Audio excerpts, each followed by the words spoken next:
Radio Hindustan. नमस्कार श्रोताओं, radio Hindustan में आप सुन रहे हैं अनीता गौड़ को। हमारे कार्यक्रम मेरी है ये जुगलबंदी में आज मेरे साथ जुगलबंदी कर रहे हैं ब्रजमंडल से बरसाने के मनोज। सभी सुनने वालों को मेरा प्यार भरा नमस्कार। श्रोताओं, यूपी में वैसे तो चुनावी रंग बरस रहे हैं, लेकिन ब्रज में लोगों को इस बार 2 रंगों का आनंद मिल रहा है। चुनावी रंग के साथ ही होली के रंग भी उड़ने लगे हैं और लोग कहते हैं उड़द गुलाल लाल लाल भय भद्रा। मनोज, हमने सुना है कि ठाकुर बांके बिहारी मंदिर में बसंत पंचमी के दिन से होली की शुरुआत का अनोखा नज़ारा देखने के लिए देश ही नहीं बल्कि विदेशों से भी बड़ी संख्या में श्रद्धालु आते हैं। जी हाँ, आपने सही सुना है।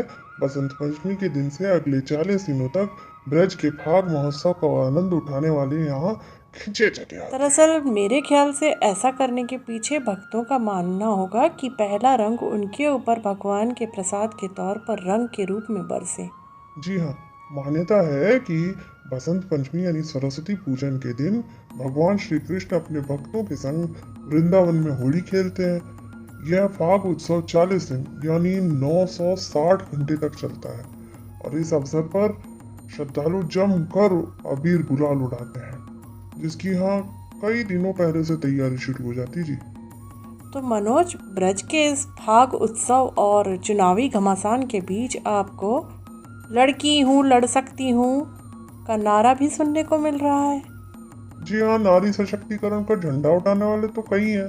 लाउड स्पीकर पर यहाँ वहाँ या चीख चिल्लाहट हम कई दिनों से सुन रहे हैं, परंतु इनको ये नहीं पता कि ब्रज के बरसाने गांव में खेले जाने वाली लठमार होली सदियों से नारी सशक्तिकरण का अद्भुत स्वरूप लिए खेली जा रही है। ओहो, ये वही होली है ना जिसमें पुरुष महिलाओं पर रंग बरसाते हैं तो राधा रूपी महिलाएं उन पर लाठियों से वार करती हैं। हाँ जी, अनुपम होली होत है लट्ठन की सरनाम, अबला सबला सी लगे बरसाने की वाम, लठ धरे कंधा फिरे जब ही बगावत ग्वाल, जिमी महिषासुर मर्दनी चलती रण में चाल। ये लठमार होली के लिए ऐसी पंक्तियां ऐसे ही नहीं लिखी गई हैं। बरसाने की विश्व प्रसिद्ध इस होली में न केवल प्रेम और अनुराग है श्रोताओं, बल्कि ढाल थामे हुरियारों यानी पुरुषों पर जब हुरियारने प्रेम पगी लाठियां बरसाती हैं तो ये नारी सशक्तिकरण का प्रतीक बनती हैं। इस लठमार होली की शुरुआत आज से नहीं बल्कि इतिहास गवाह है कि दक्षिण के मदुराई पट्टनम से आए श्रील नारायण भट्ट ने करीब आज से 400-450 वर्ष पहले बरसाने की लठमार होली की शुरुआत की। तो उन्होंने सबसे पहले ब्रजमंडल में इस तरह की होली कहाँ शुरू की? पहले तो उन्होंने नंदगांव और बरसाना के ग्वाल वालों को साथ लेकर होली शुरू की। वहाँ बरसों बरस तक ऐसी होली चली।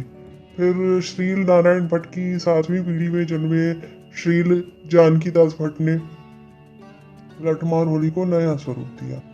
उन्होंने नंदगांव के हुरियारे और बरसाना की हुरियारनों के बीच लठमार होली शुरू करवाई थी। ओहो, तो नारी सशक्तिकरण में श्रील जानकी दास भट्ट जी ने महत्वपूर्ण भूमिका निभाई है ना। एक पुस्तक है रंग नाटक जिसमें श्रील जानकी दास भट्ट ने लठमार होली का उल्लेख किया है, और एक और बुक है लाख बार अनुपम बरसानो, इसमें भी श्रील हरि गोपाल भट्ट ने बरसाने की लठमार होली का वर्णन किया है।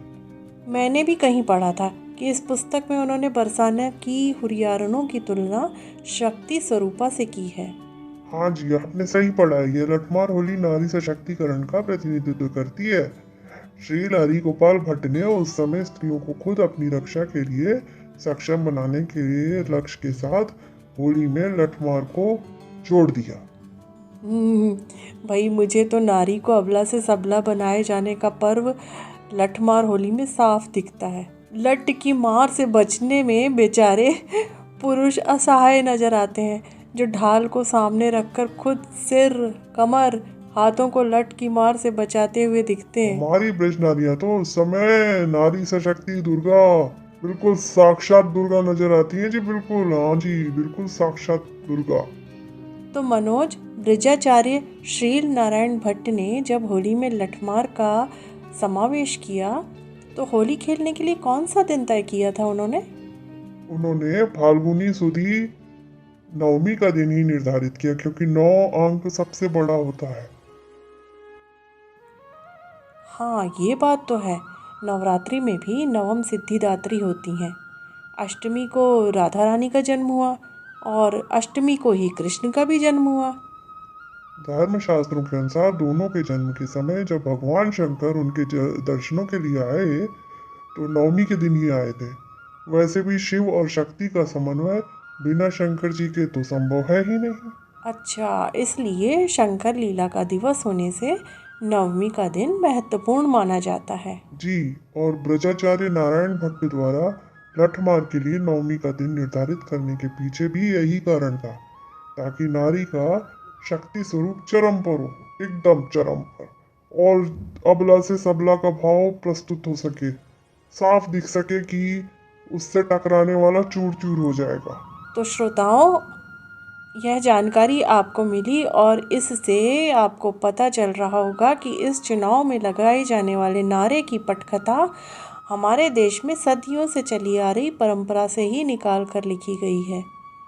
नारी सशक्तिकरण का ढिंढोरा पीटने वाले इस बात को जान ले कि भारत में नारी न कभी कमजोर थी और न है। तो मुझे आज्ञा दे अब। सभी श्रोताओं, मेरा नमस्कार आप सबको। तो श्रोताओं, अभी आप सुन रहे थे हमारा कार्यक्रम मेरी ये जुगलबंदी। आज मेरे साथ जुगलबंदी कर रहे थे ब्रजमंडल से बरसाने के मनोज। तो मिलते हैं अगली जुगलबंदी में, तब तक के लिए नमस्कार। रेडियो हिंदुस्तान। तो जुड़े रहिए, हंसते रहिए, साथ रहिए। इसके लिए चैनल को सब्सक्राइब कीजिए, लाइक कीजिए और पसंद आने पर कमेंट भी कीजिए।